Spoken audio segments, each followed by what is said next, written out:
Glenn, thank you so much for joining us today. As we begin, can you say a few words about your current role and what you've been up to?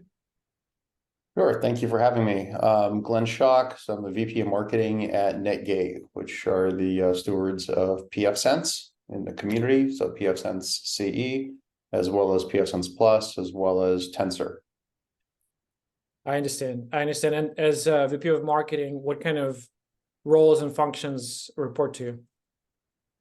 I have everything from outbound marketing, which is website and SEO and all the outbound communications, as well as inbound product marketing, product management, those sorts of functions.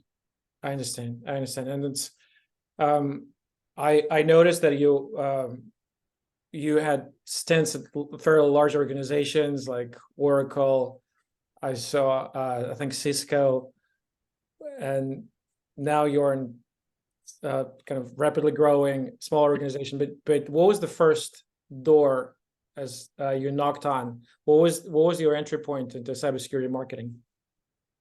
And the cybersecurity marketing itself actually is at Netgate.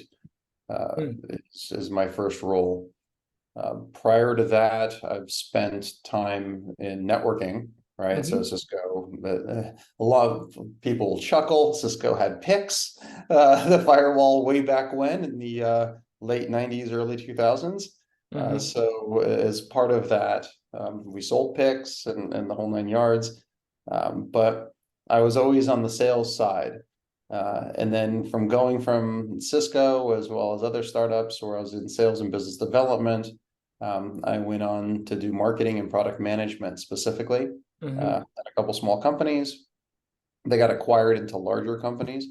But I was mostly on the storage side for quite a long time, storage and channel, and then moved over into cloud. The joy of cloud is you can't just do one thing. Right. So, in working at Oracle, I worked with partners to launch the initial Oracle Public Cloud and then OCI, what they see today. And you can't just focus on storage. You have to have the whole gamut, right? And that includes a lot of security. Every individual feature of cloud requires its own level of security. So that's kind of how I got into security. And then after my last stint at a startup, which was again storage and cloud oriented. So again, security is a big component of it, where I was a CTO there.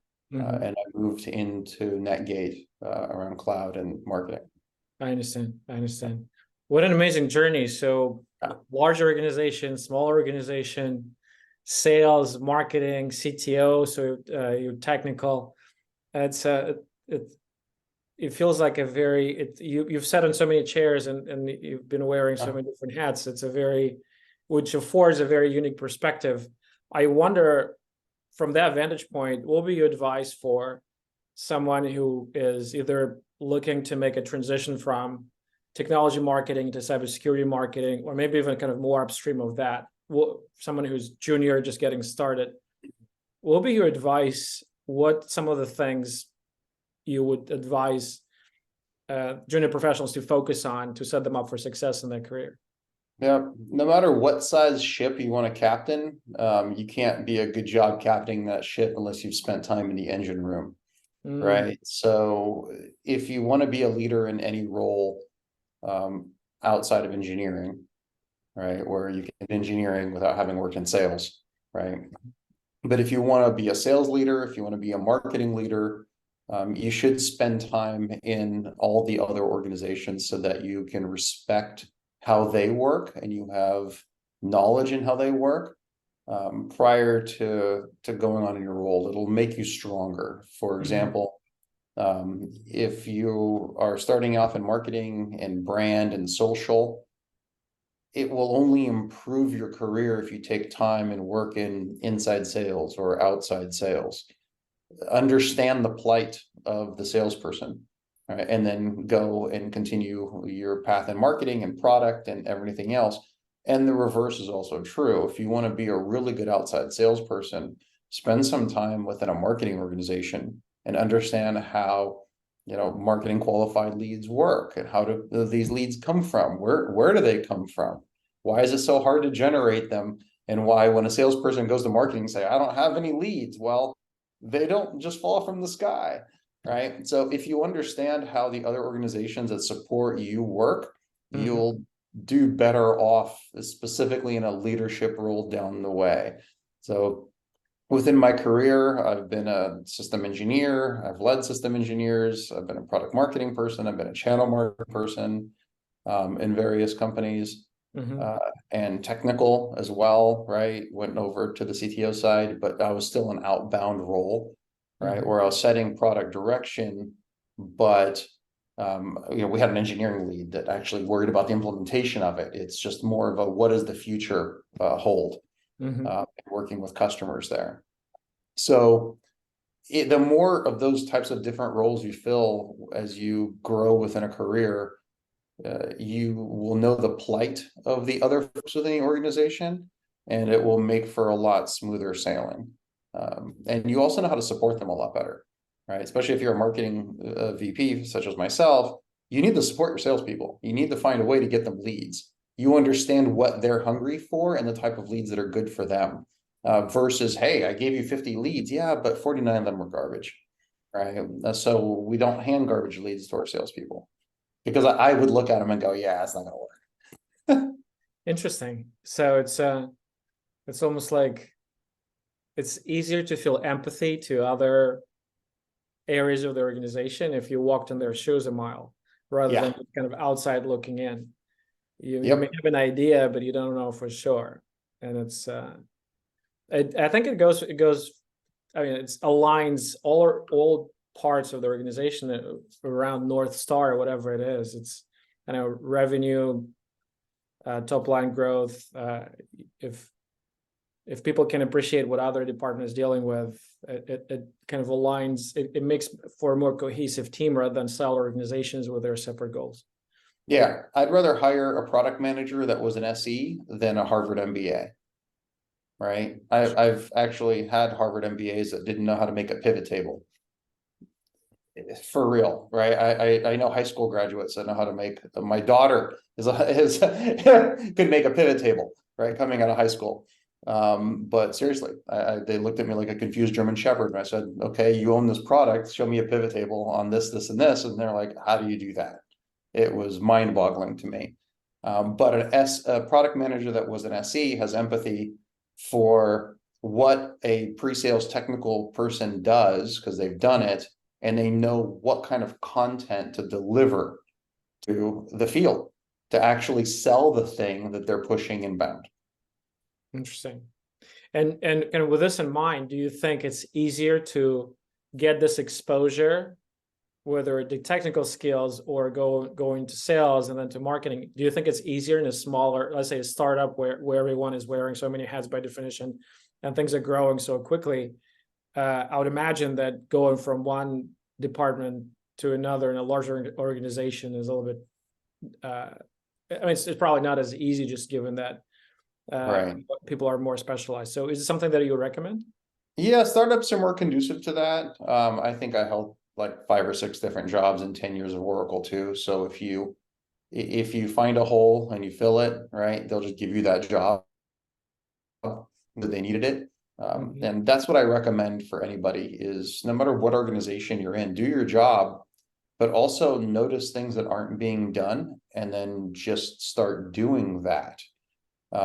Somebody will notice, and then that might end up being your job, which you might actually enjoy, or that's your way to get promoted, make more money or whatever.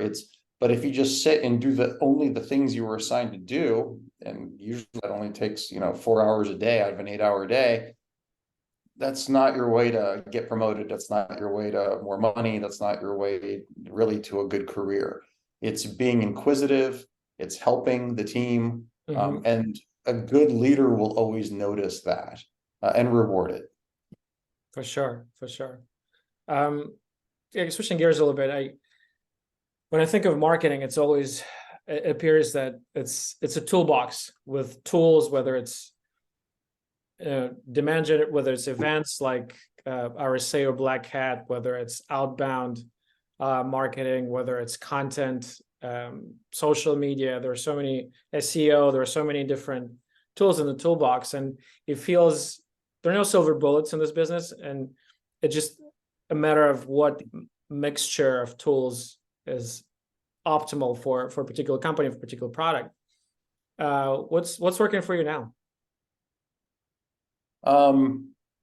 What's working for me is being data driven versus feelings, right? When I took over the team, I explained to them that if there's no data to back up what you want to do and you feel it's the right thing to do, then you're probably in the wrong organization. And here's a great example is you could kind of feel your way through SEO before, right? The world has changed and it's constantly changing, right? With AI, SEO is completely different. It is way more pay to play over the course of the last couple of months, right? With the changes that Google has made. And there are a lot more platforms that people are listening to that they weren't in the past. So you always have to be adaptive constantly. And the only way to adapt is by being data driven. You can't feel your way to adaptation.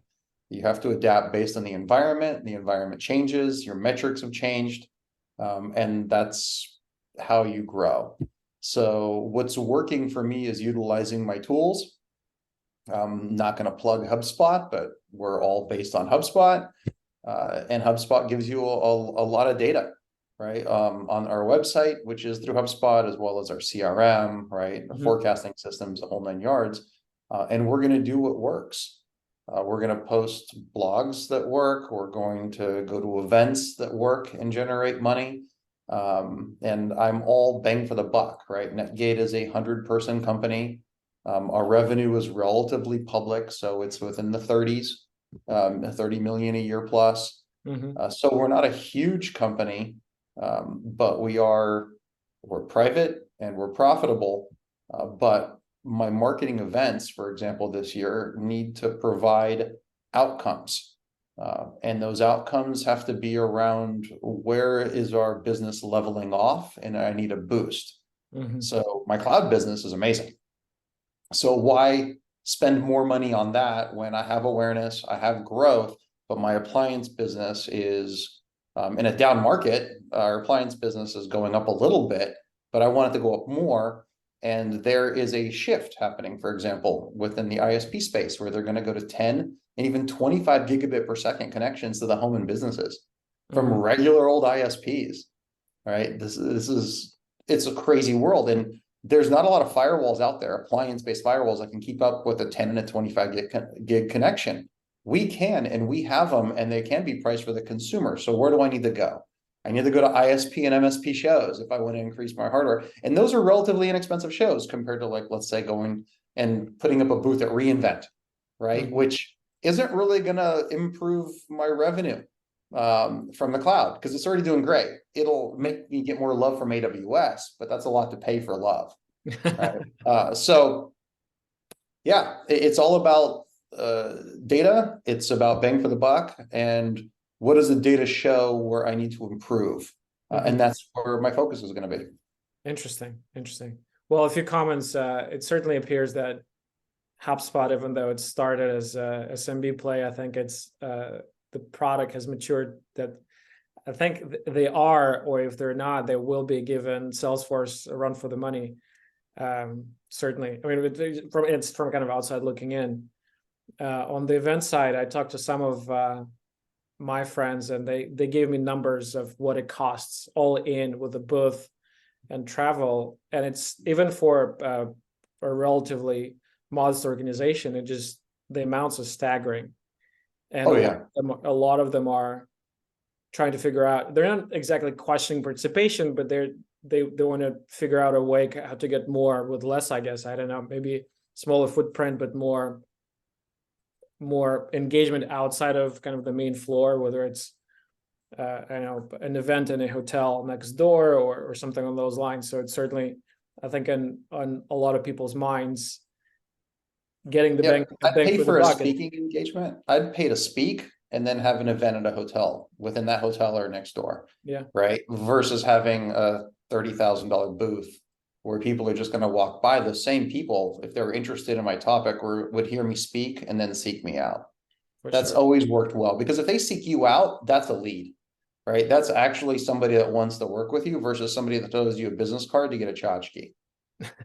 For sure. And kind of to double click on what you said about data, I mean, if you think about the customer journey from, I mean, it can define stages, however, but they're kind of different methodologies, but people go from, I don't know why I have a problem, to I'm aware I have a problem, I'm not sure about the solution, I'm aware of the problem, I'm aware of potential solutions, I know the vendors, I've shortlisted 5 of them, I've talked to 3 of them, we're doing POC with 1 of them. So that's kind of roughly, I would imagine, kind of the flow of that, whether it's service or product.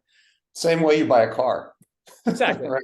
Yeah. Exactly. But what we find, which is interesting, is that with I guess it's technology, or just the way people do business changes over time, is that more and more of those steps are walked kind of alone and in the dark. So it's in the dark from attribution software. So in other words, a prospect types in your name, company name, in Google search, finds the company website, goes to the request a demo, sets up time, goes to a demo. From the perspective of the marketing organization, well, it's SEO, it's Google, right? It's direct navigation. I need to spend more time with Google. However, this person may have listened to your speech, didn't engage a year ago, and then I had a coffee with a colleague, and the topic came up, and the colleague had nice things to say. And then this person went to some of the cybersecurity societies, the private Slacks, and heard a conversation. It was Ask Me Anything. And again, the topic came up, and the vendor was talked about in a positive way. And all those things, invisible for the organization, the vendor is not part of it. There is no attribution. And then this person shows up, or sales ready or marketing ready on the other end of it. How do you think about that? I mean, do you apply this data-driven approach to the bottom of the funnel kind of opportunities, and purely focus on that? And for more upstream, kind of the demand generation side, do we assume that some of those interactions, some of those engagements defy attribution? And if we know attribution, I mean, how do you assign weights and time, right? So is one event, stop doing something and see what happens within the course of a quarter, right? Right, but then it's like multi-factor, right? So it is, yeah. How But do you that's think the only about way to test now, because you're exactly right. Most of the variables are completely invisible, and we do a lot of A/B testing. It's the only way, and we've accidentally found information. You know, for example, we ran an ad before I got here, but the results were after I did. They were running an ad for 2 products and saying, hey, check out these 2 appliances. One of them was completely out of stock because, you know, all the shortages at the time. The other one we had stock. And what we noticed is that the lower cost one is only $150 less expensive. It was almost like an accidental bait and switch. We said, hey, go get this appliance. Oh, we don't have it. You have to get the bigger one. And they all bought it, right? So even though they clicked on the less expensive one, it said out of stock, they immediately clicked, because it was a 10% discount on both. They immediately clicked the other one and just bought that, because there was no price sensitivity on the difference between $150, especially after 10% off, and the other appliance had better performance numbers, and we're selling to consumers that are technical, and they're like, it's $100, who cares, right? So I would never have ordered that kind of marketing campaign, because I despise bait and switch. I specifically will not buy something if I feel like I'm being bait and switched. On the other hand, we saw the results of that accidentally, and we're like, there's no price elasticity here, right? Why do we even have these 2 products if we only need one, right? So accidentally we backed into that information, and we have the data. So fortuitous mistakes also happen. But at least we get the data out of it. But you're right. When it comes to deal attribution, I am in a very lucky position where we are looking at where the revenue is coming from, but I don't have a quarterly gun to my head to make certain numbers, right? And I understand that other CMOs do, but the joy of working for a private company that's profitable, that doesn't answer to shareholders and or VCs, is that I'm given at least the latitude to do interesting things and see what the outcome is of those things. And I'm given time for them to flush out, right? Even as large as Oracle is, we were very quarter to quarter, right? When we would steal revenue from next quarter, right? That I know reps are sandbagging and bringing into this quarter if we needed the help. Oh yeah, you're not going to make your number next quarter. That's a you problem. That's not a me problem, right? Yeah, But that's not happening here. And potential buyers probably, they know that dynamic and they're just waiting to ask for a They discount. wait till the last day of the year, right? But buyers know to get the best deal from an Oracle ELA is wait to the very last minute of the last day, and all of a sudden it's the fire sale. Yeah. Hey, you wanna we join the don't- President Club and go to Hawaii? Yeah, give me 25% discount, right? Exactly. Yeah, But that's it's not a interesting. game we But play here. you've said on the kind of the sales chairs and the marketing chairs, it's always I always smile when marketers tell about sales leaders coming to them. Hey, the numbers for this quarter look like, what can we do today? Well, to impact numbers for the quarter, we should have done something 6 months or a year ago. Yeah. And it's, to your point, it goes to kind of understanding and empathy and alliance. If sales understand that the sales cycles upstream much longer than bottom of the funnel, I think it just changes the expectations as well. That makes a lot of sense. Yeah. For it's, I guess we coming up on time a little bit. For if you look into the future, if you had a imagine, Glenn, if you had a crystal ball and you can see what cybersecurity marketers will be thinking about, obsessed about, excited about 12 months from now, 6 months from now, what do you think it will be? It may be some of the same things, some of the same tools, but what do you see maybe emerging or on the horizon that will change the game a little bit, as you mentioned? This is honestly an exciting topic for me, especially coming out of reInvent and everything else that I've been seeing, and knowing what our roadmap looks like. Zero trust, right, are two words that have been thrown around a lot by everybody. And everybody, the old adage is there's 100 ways to skin a cat, but zero trust is 1,000 ways to skin 1,000 different cats. Because when everybody says ZTNA or zero trust, they're talking about something completely different from the person next to them. For example, coming out of reInvent, AWS's zero trust is only web-based, and it is authentication, right? So it's really web-based authentication that's changing based on the security posture of the edge device, which is technically zero trust, but it's a very tiny component of that, right? And going around all the booths, everyone's saying the word zero trust, but they're talking about different things. So the security market is all focusing on these two words, but it's very confusing from the consumer side, from the enterprise side. If you read the document that the DoD is working off of and how they define zero trust, that's really where I think we all have to congregate to, right? And work off of that, because what works there will trickle down to enterprise, right? A subset of what, Department of Defense needs for zero trust. And I think that getting the consumer to that point is going to be interesting over the course of the next 12 and 24 months, because there's no quote unquote lift and shift, right? People are still going to buy firewalls, right? They're still going to need IPS, IDS. They're still going to have all this stuff, and they're going to have some clients that will be within that zero trust architecture and others that aren't. So there's going to be like this hybrid approach, and how the technology is gonna work to get them there. If you talk to my CTO, one of the owners of our company, firewall is dead. Well, we sell firewalls, so let's not kill it just quite yet, right? So firewall is dead in the same way that tape is dead, right? They're selling more of it today than they were back in the day when they called it deceased.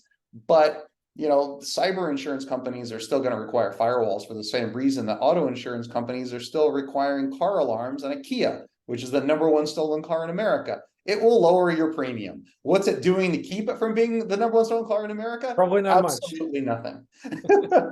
Right?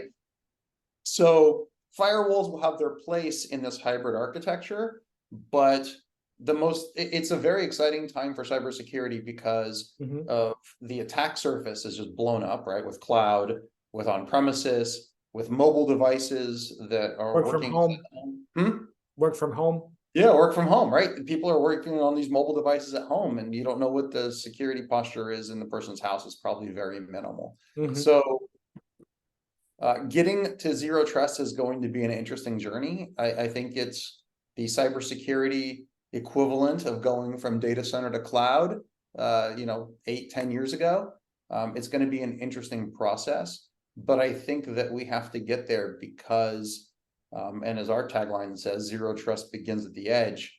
We have to worry about where the user is and how to get them access without inconveniencing everybody. And I think a lot of the solutions today are forcing almost application vendors to become security experts, and they're never going to do that, right? The application engineer does not know how to terminate tens of thousands of VPNs. They just don't, and they never will, right? For a mesh VPN architecture, it has to be done using technologies that they already know how to use within the infrastructure side of the house, not the application side. So, and that's where Netgate's going. But I have to, as a marketer, get our customers there. And I think that us and Palo Alto and Fortinet and all of our competition have exactly the same problem, which is we understand based on the zero trust requirements of DoD that really firewall, it's not going to be it. So how is that going to actually happen? And get that into the consumer's hands and let them play with it and get there. All in a pretty much, you're spending a lot of money on technology in a down economy, right? People are going to be spending less. As I heard yesterday, it's a recession that's a month away for the last 18 months. So yes, but we do see people spending less in tech, or they're buying from companies that offer lower total cost of ownership. We are seeing consolidation. As you know, again, Netgate's a relatively small company. I'm seeing an uptick in our customers in cloud and on-prem moving to us from Palo Alto and Fortinet. Because we're taking enterprise-sized deals on our stuff. They taken care of better with you guys than doing with Palo Alto's. They don't want to spend 7 figures on re-upping a deal. And like what we're offering is good enough relative to what they need.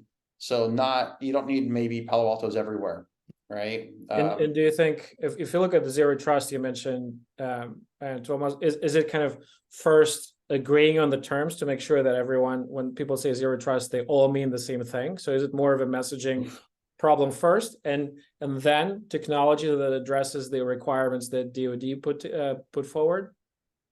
Yeah, it would be nice if we all agreed, but I don't see that happening because new products are coming out that are saying there's zero trust that have nothing to do with what I'm bringing to the market, has nothing to do with what Aviatrix is bringing to the market, has nothing to do with what Palo Alto is bringing to the market, or Wiz, right? Wiz is great at this, but I mean, Wiz is zero trust, and they're in the security space, has nothing to do with what we're doing, right? So it's, I think that, and this is really unfortunate for the consumer side, to get to the DoD level of zero trust, it might take 40 or 50 vendors, right? And it's in different, like at the application level, at the infrastructure level, at the management level, at the edge device level. It would be unfortunate if that's the case, but right now, given that everyone's bringing a different component of this to market, and it's seemingly very complicated, I think it's a really interesting task for CMOs, right? And VPs of marketing to get that to the Well, consumer. based on that, it looks like every CISO's dream, a single pane of glass, is still a few years away. Yeah, the only single pane of glass a CISO is ever going to see is their windshield on the drive home. Well, Glenn, this will be a quote of the day. Seriously, this was lots of fun, and I appreciate your insights. This was very, very interesting conversation. I really enjoyed it. What's the best way for people to connect? I'm on LinkedIn, Glen Shok, GLENSHOK. Also, I'm GSHOK at netgate.com. Awesome.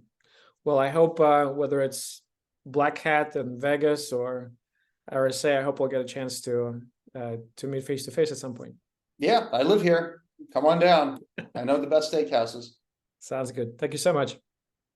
Thank you.